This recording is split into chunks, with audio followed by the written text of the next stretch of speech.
Bom, gente, vamos discutir lá então um pouquinho dos motivos que levaram ou que levam as empresas a usarem a internet como uma ferramenta de negócios, né? E o impacto que essa ferramenta pode ter, então, sobre o desempenho das empresas.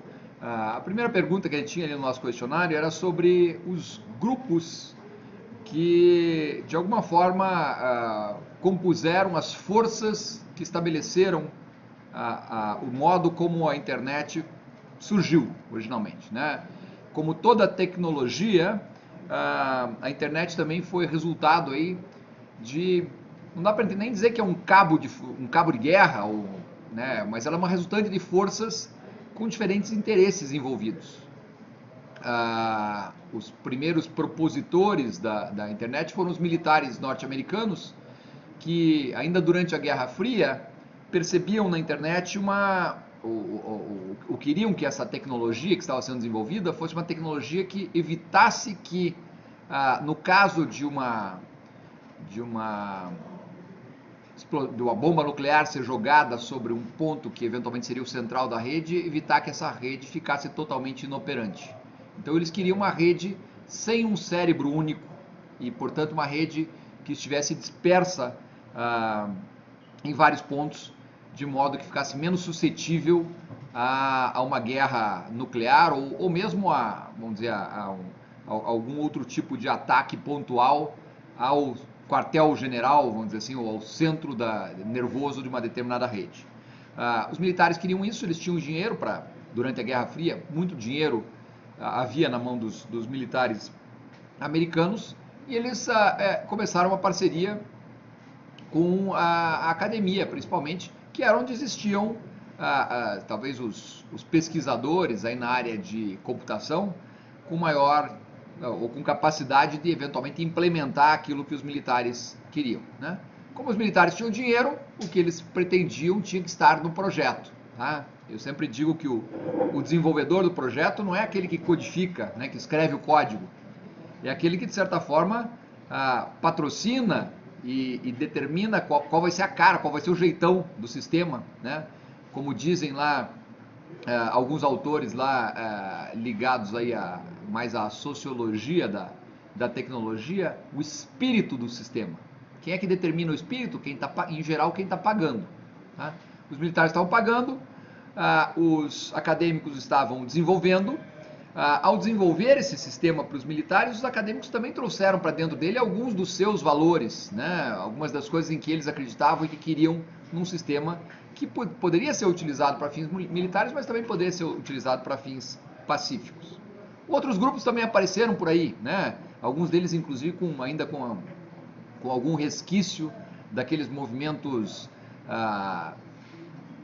mais libertários e os movimentos mais de liberdade de expressão que aconteceram tanto na Europa como nos Estados Unidos nos anos 60, né?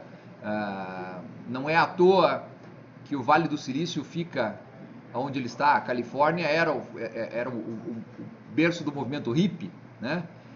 E essa ideia de uma rede sem dono, uma rede que podia crescer conforme os interesses das pessoas envolvidas e cada um, de alguma forma, modelando a rede de acordo com os seus interesses, foi muito interessante na época para esses grupos também, né? Aliás, se vocês forem pensar aí nos nossos primeiros grandes empreendedores da microinformática, muitos deles eram hippies, né? Pensem no Steve Jobs, por exemplo. Ele era quase que né, o equivalente aqui ao nosso Paulo Coelho e... Como é que era o nome daquele amigo do Paulo Coelho lá? Cantava eu sou Raul Seixas, né? Só que o Raul Seixas e o Paulo Coelho canalizaram a sua energia para a música, onde em geral pessoas, né, com esse tipo de até de perspectiva de vida acabam dando uma grande contribuição, né? E o Steve Jobs e alguns dos seus colegas lá foram na direção ou trabalharam aí com a computação, mas porque eles tinham naquele primeiro momento essa ideia de uma computação libertária, né? Os empresários só chegaram muito mais tarde. né? Os empresários descobriram a internet como um espaço interessante para se fazer negócios na segunda metade da década de 90, e ainda assim, se vocês forem pensar, mesmo na segunda metade da década de 90, a internet era um deserto em termos de esforços ou iniciativas comerciais. O próprio Google, que é uma grande referência para nós, é de 99. Tá? Bom, o Facebook é muito posterior. A maior parte das empresas que hoje fazem sucesso na internet vieram, talvez até né, nos primeiros anos já desse nosso novo milênio aqui, né? Então as empresas chegaram, não vou dizer que elas chegaram atrasadas, mas elas chegaram no momento em que a internet já tinha uma série de características. Dentre elas, inclusive essa característica de que na internet tudo deve ser de graça, né? Isso aí veio lá dos acadêmicos, dos hippies, de todos aqueles que estavam lá desde o início. E quando as empresas chegaram na internet, houve um movimento uma reação, todo mundo torcia o nariz para a entrada das empresas. E como é que as empresas conseguiram ganhar espaço? Entrando um pouco dentro da lógica daquilo que já existia, né? Da mesma forma que a gente fala em empresas que ficam presas à sua concepção original, à sua estrutura, à sua cultura, a internet também ficou muito presa a essa lógica de serviços gratuitos, né? E as empresas tiveram que se ajustar a ela. Talvez esse tenha sido o aspecto mais triste do desenvolvimento da internet que nós temos hoje, né? Nós temos, de fato, um monte de serviços de graça que não fazem aquilo que a gente gostaria que fizessem, ou aquilo que a gente preferiria que eles fizessem, ou aquilo que a gente exigiria que eles fizessem se a gente estivesse pagando por eles, né? O que fez que, em muitos casos, nós tenhamos nos transformado no produto, na mercadoria, e deixado de ser os clientes, né? As empresas, de fato, perceberam, bom, já que eu vou ter que entregar o meu produto de graça, né? Hippies estão dispostos a fazer isso, por amor, né? Acadêmicos talvez estejam dispostos a fazer isso por glória. Lembra, eu sempre falo em amor, dinheiro ou glória, que é o que o Malone nos diz aí como sendo os estímulos que levam as pessoas a fazerem algum esforço, né? Mas as empresas fazem por dinheiro mesmo, né? E quando o almoço parece ser de graça, não é, né? Milton Friedman já dizia, não existe almoço de graça. Então, se vocês têm um e-mail gratuito, saibam que quem está entregando esse e-mail de graça para vocês está cobrando, né, de alguma outra forma. Se vocês acham que usam o Facebook de uma forma gratuita, ou tantos outros serviços aí, cada um deles está cobrando à sua maneira, né, um pagamento por esse serviço que aparentemente está nos sendo entregue de graça, tá? Então é bom a gente entender, às vezes, até essa origem da internet, para ver o porquê que nós chegamos a ter uma internet em que muita coisa é de graça, mas ao mesmo tempo entender que quando entram novos agentes que não fazem nada de graça, esse de graça pode simplesmente significar que tem algo mais que precisa ser avaliado por nós, e de uma forma mais crítica do que nós em geral fazemos. Uma segunda questão é sobre as dificuldades logísticas, né, que decorrem do comércio eletrônico, né? O comércio eletrônico é apresentado como algo muito interessante a partir de uma perspectiva de que, pelo menos pelo lado das empresas, não é mais necessário ter tanto estoque, ou pelo menos não se precisa ter estoque de produtos acabados, mas o fato é que tem alguns outros complicadores aí, né? O produto agora tem que ser entregue na casa do cliente. Nós transformamos o que antes era a venda de um produto acabado e entregue, quer dizer, entregue para o cliente imediatamente contra um pagamento numa loja física. Nós trocamos isso aí por uma venda de uma encomenda, mas que tem que ser entregue na casa do cliente, né? Aí nós passamos a ter, entre os problemas, o que eu chamo aí, que gera um pouquinho de confusão, talvez, com outro problema que tem exatamente o mesmo nome, que é o problema da última milha, né? Quando vocês vão procurar na internet sobre o problema da última milha, em geral o que vai aparecer aí para vocês é um problema nas comunicação, na última milha, nas comunicações, né? Nós contratamos lá um serviço de internet, ele vem em banda muito larga até chegar perto da gente, até uma central telefônica perto da casa da gente, mas a partir dali, muitas vezes, até chegar ao nosso computador, ele chega com, né, um cabo de par trançado, né, que é uma tecnologia que não permite a mesma velocidade. Então, o problema da última milha, para quem trabalha com redes, em geral, está relacionado a esse problema de como conduzir bits e bytes de uma forma mais rápida, até o computador do usuário, e não só até uma central que muitas vezes está ali, digamos, a 1 milha de distância. Mas o problema que eu estou tentando discutir aqui, quando eu falo de última milha para logística, é um pouco diferente. Ele também se refere a essa dificuldade desse último trecho antes de chegar na casa do cliente, mas agora é uma dificuldade física mesmo, né? Eu posso levar produtos até muito perto do cliente ainda de uma forma consolidada. Se eu sou lá uma empresa dessa de comércio eletrônico que tem que fazer entregas em Curitiba, a empresa de São Paulo, ela enche um caminhão com produtos que tem que ser entregues em Curitiba e vem até um ponto aqui na cidade. A partir dali ela tem que distribuir isso aí e levar os produtos de uma forma isolada, capilarizada até a casa de cada cliente. E isso acrescenta um custo grande de logística. Já no que a gente chama de logística direta, que é nessa direção do produtor para o cliente. Tem uma outra logística envolvida aí que às vezes também é mais complexa do que essa, que é o que a gente chama de logística reversa, né? Em geral, no comércio eletrônico, como o cliente não tem condições de pegar o produto na mão antes de pagar por ele e tudo, a legislação de vários países, inclusive o nosso, prevê que se você não gostado, chegou na tua mão, você não gostou, você pode devolver. E devolver significa de novo ter aquele problema da última milha, acrescido de outros problemas ainda que estão relacionados ao fato de que as empresas em geral elas fazem todo um planejamento da logística de dentro para fora. Elas não têm essa expectativa de que o produto vai voltar. E quando ele vai voltar, ele gera um problemaço, né? Eles não têm uma estrutura, uma forma bem definida de como coletar aquilo de volta, né? Mesmo empresas grandes, né, acabam tendo esse problema muitas vezes. Eu lembro que uma vez eu comprei um livro da Amazon nos Estados Unidos, o livro depois de um mês não tinha chegado aqui ainda, eu entrei em contato com a empresa e disse, olha, o livro não chegou. Eles, como uma empresa idônea, rapidamente me disseram, não se preocupe, nós estamos colocando uma outra cópia no correio. Deve ter acontecido algum problema, mas você não vai deixar de receber e vamos tentar fazer isso aí. Inclusive, vamos mandar uma cópia numa entrega expressa. E mandaram, daí um livro chegou num dia, o outro no dia seguinte. Aí eu entrei em contato com eles de novo para dizer, o que eu faço com o segundo livro, né? Eu só comprei um, paguei por um, como é que eu faço para devolver, né? E a resposta deles foi, dê para um amigo que você acha que pode se interessar, né?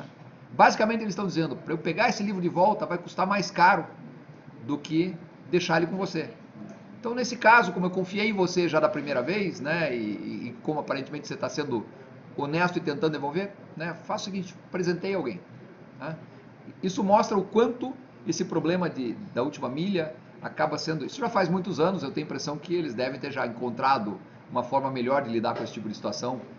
Hoje em dia, estou falando da Amazon, tá? Mas seguramente muitas outras empresas têm esse mesmo tipo de problema. Aliás, lembrei de um outro caso. Eu tenho um amigo que comprou uma geladeira pela internet. E chegou e a geladeira veio com um problema e a empresa mandou, essa é uma empresa nacional aqui, a empresa mandou uma outra geladeira, mas nunca foi buscar a geladeira velha, né? Nesse caso virou até um problema, porque era uma geladeira daquelas de 2 portas, enorme, ele não sabia o que fazer com aquela geladeira, já estava querendo botar para fora de casa, né?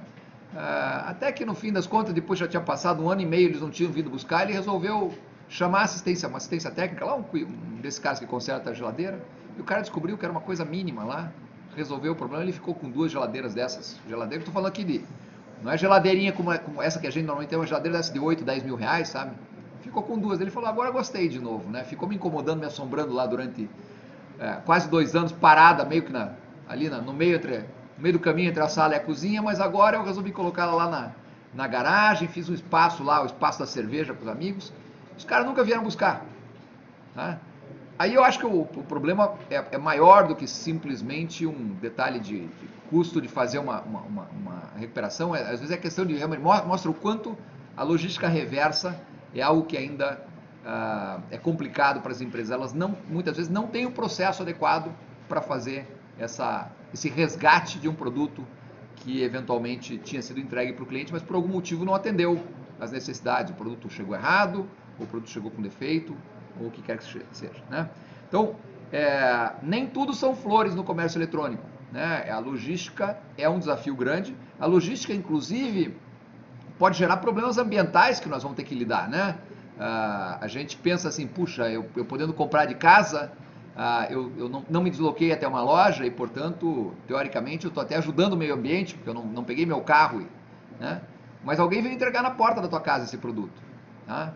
Então, existem alguns estudos aí que já apontam o comércio eletrônico como um vilão de questões de logísticas também, porque ele não, do ponto de vista do cliente, ele simplifica a logística, mas do ponto de vista de quem está fazendo entregas, não necessariamente, tá? O que mais que nós temos lá? Aqui está relacionada a sensação de insegurança experimentada pelos clientes relativamente ao comércio eletrônico, tá? Bom, tem várias coisas aqui. Eu vi que o Lincoln já discutiu ali um pouco a questão do cartão de crédito. Tem muitas coisas, né?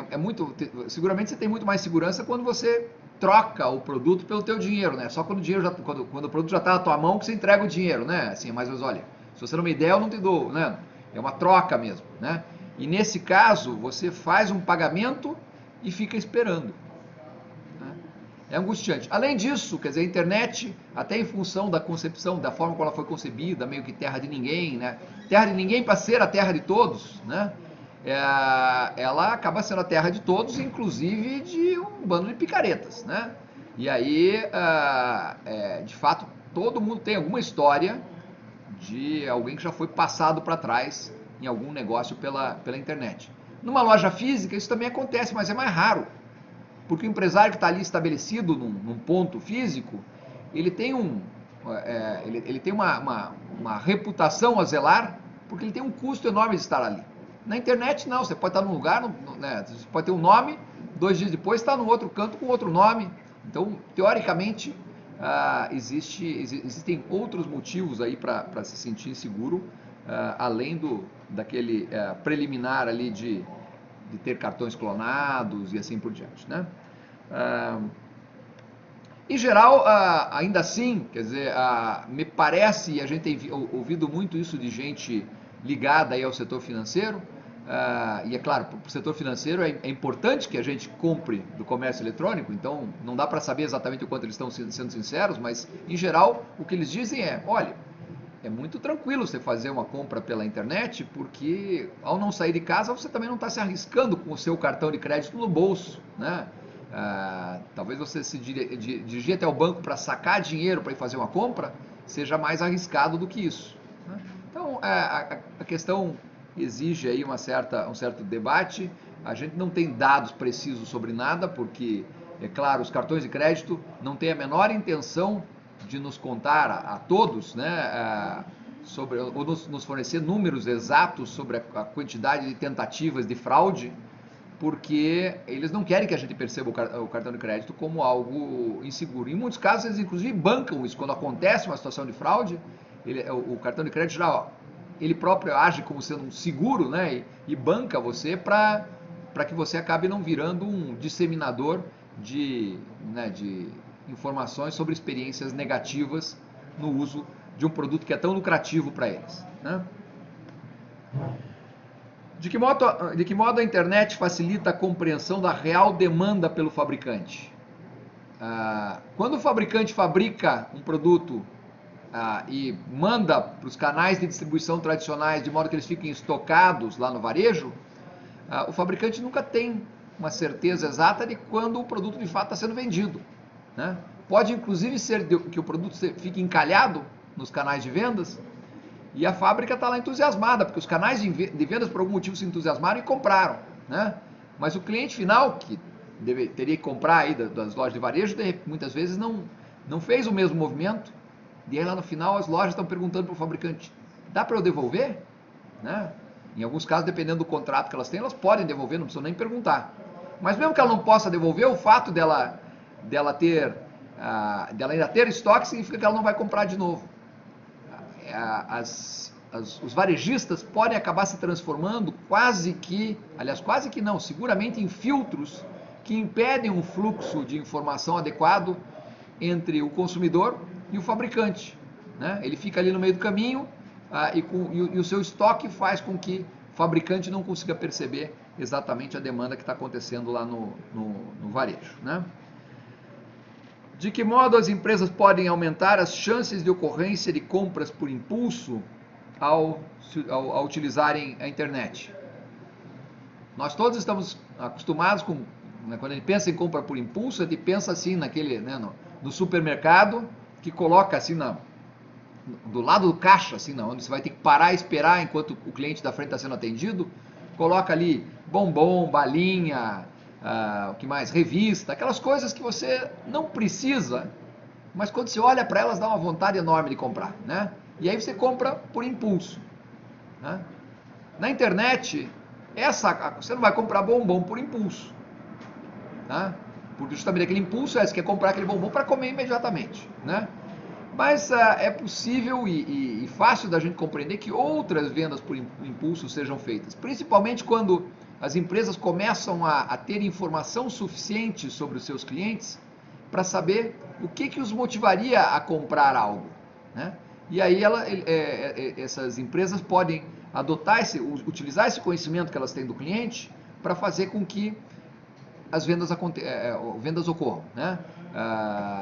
Em alguns casos oferecendo um preço extraordinário para aquele momento, em outros casos nem por isso, simplesmente colocando na frente da cara do cliente um produto que ele quer comprar e que a empresa descobriu que ele quer comprar em função de outras informações que ela foi adquirindo dele. E aí que eu digo que a gente está se vendendo muito barato, né, para os Facebooks e Googles da vida, porque eles estão fazendo justamente isso, eles estão tentando entender quem a gente é e do que a gente gosta, do que a gente não gosta, para poder colocar na cara da gente produtos que a gente venha a comprar, em muitos casos, por impulso. Né?